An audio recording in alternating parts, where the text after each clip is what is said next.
All right, now we continue with our rolling coverage coming from Nasrec at the ANC's 55th National Elective Conference. My colleague Silindelo Masikane is on standby. Silindelo, it's over to you.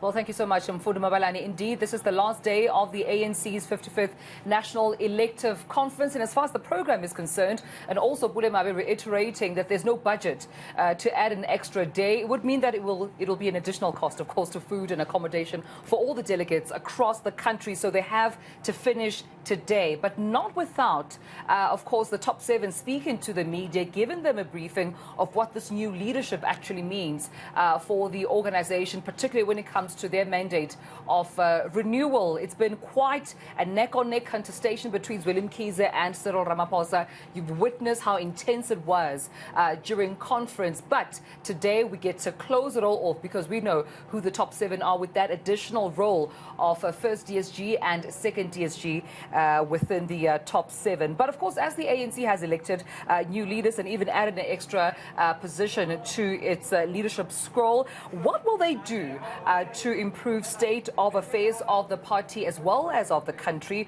Policies being discussed and ratified here indicate quite an aggressive path ahead. Mfundo, they include immigration, nationalization of the Reserve Bank, they include the empowerment and upliftment of women, which Dr. Gwen Ramokgopa actually reiterated during this morning's Progressive Business Forum business networking breakfast. Land reform, cracking down on corruption, harsher penalties for sexual offences, just amongst others. So we will be getting into all of those with our analysts today, including our reporters stationed across Nasrec as we, of course, conclude on conference. So let's touch base with our eNCA senior reporter, Silindelo Masikane.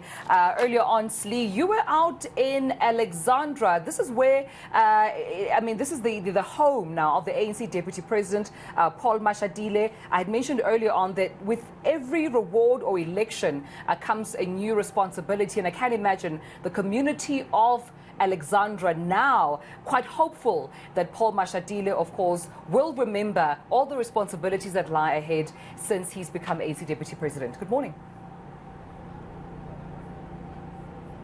Good morning, Dumelo. Exactly that. Of course, we went to Alexandra this morning in the north of Johannesburg, just a couple of kilometers away from Sandton, which of course we know is the richest square mile. But when you look over at Alexandra in the township, you can see that it's plagued by many issues around poverty, around unemployment, housing, a very big issue, overcrowding in that particular township, as well as service delivery that is lacking for the people of Alexandra. But it's just an iota of what is actually happening across the country. Many South Africans suffering under those conditions, and we went to go get a sense from the people of Alexandra, as well as those who grew up with Mashatile during the struggle.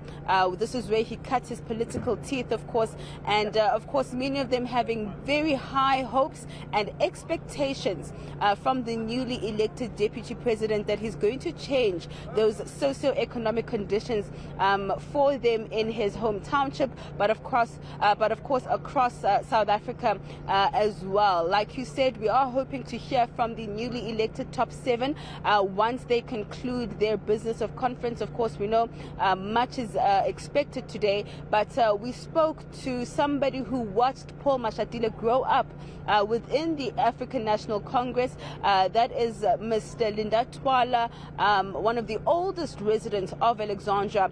This is what he had to say around his expectations of the newly elected top 7, Mashatile himself, and of course the party.